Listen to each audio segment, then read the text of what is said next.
এর চেয়ে রাজস্বিক বিদায় আর মোক্ষম সময় কি হতে পারে বলুন। বিশ্বকাপের ট্রফি বুকে জড়িয়ে বিদায় বলাটা যে কতটা আনন্দের আর গৌরবের সেটা চোখ বুজে অনুভব করেছেন রোহিত শর্মা ও বিরাট কোহলি। দক্ষিণ আফ্রিকাকে হারিয়ে টি-20 বিশ্বকাপ জেতার পরই এ সংস্করণকে বিদায় বলে দেন বিরাট কোহলি। তবে ভারতীয় অধিনায়ক রোহিত শর্মা নিয়েছেন খানিকটা সময়। তিনি সংবাদ সম্মেলনে এসে আনুষ্ঠানিকভাবেই এই ঘোষণা দিয়েছেন। এই দুজনের বিদায়ে টি-20তে ভারতীয় ক্রিকেটের একটি অধ্যায়ের যেন সমাপ্তি হলো। সংবাদ সম্মেলনে বিদায়ের ঘোষণায় রোহিত বলেন, এটা আমারও শেষ টি-20 ছিল। এই সংস্করণ থেকে বিদায় নেওয়ার জন্য এর চেয়ে ভালো সময় আর হতে পারে না। প্রতিটি মুহূর্ত উপভোগ করেছি। এই সংস্করণ দিয়েই ভারতের হয়ে খেলা শুরু করেছিলাম, এটাই চেয়েছিলাম, ট্রফিটা জিততে চেয়েছিলাম। রোহিত যেভাবে এই সংস্করণ ছেড়েছেন তা নিয়ে গর্ব করতেই পারেন। অধিনায়ক হিসেবে টি-20 বিশ্বকাপ জেতার রোহিত এ সংস্করণে সর্বোচ্চ 4231 রানের মালিক। এই সংস্করণে সর্বোচ্চ 5টি সেঞ্চুরিও করেছেন রোহিত। এবারের বিশ্বকাপেও ছিলেন দুর্দান্ত।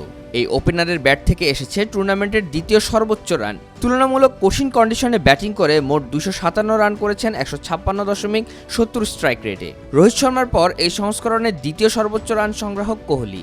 48.69 গড় ও 137.04 স্ট্রাইক রেটে ব্যাটিং করা কোহলি ভারতকে নেতৃত্ব দিয়েছেন 50টি ম্যাচে। টি-20তে রোহিতের অভিষেক 2007 সালের সেপ্টেম্বরে। খেলেছেন সবকটি বিশ্বকাপেও। 1220 রান করে বিশ্বকাপেও দ্বিতীয় সর্বোচ্চ রান সংগ্রাহক তিনি। আর টি-20 বিশ্বকাপে সর্বোচ্চ 1292 রান কোহলির।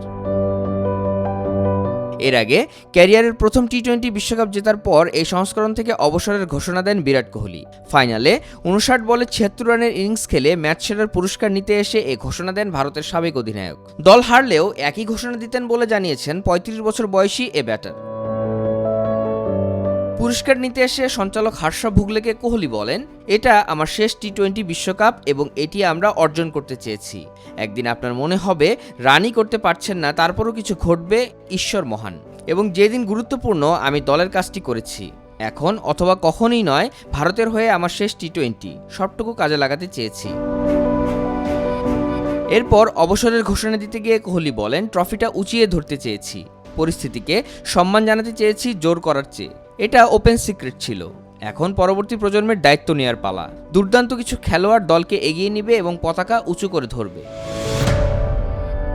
রোহিত কোহলির টি-20 থেকে অবসর ভারতীয় ক্রিকেটে মোটেও চমক নয়। 2022 টি-20 বিশ্বকাপের পর 2023 সালে ভারতের হয়ে এই সংস্করণের কোনো ম্যাচে খেলেননি তারা দুজন। এবারে টি-20 বিশ্বকাপকে মাথায় রেখে এই দুজনকে দলে ফিরিয়েছিলেন ভারতের টিম ম্যানেজমেন্ট। যে কারণে ফিরেছিলেন সে কাজই হয়েছে, দলকে একটি বিশ্বকাপ ট্রফি উপহার দিয়েছেন তারা।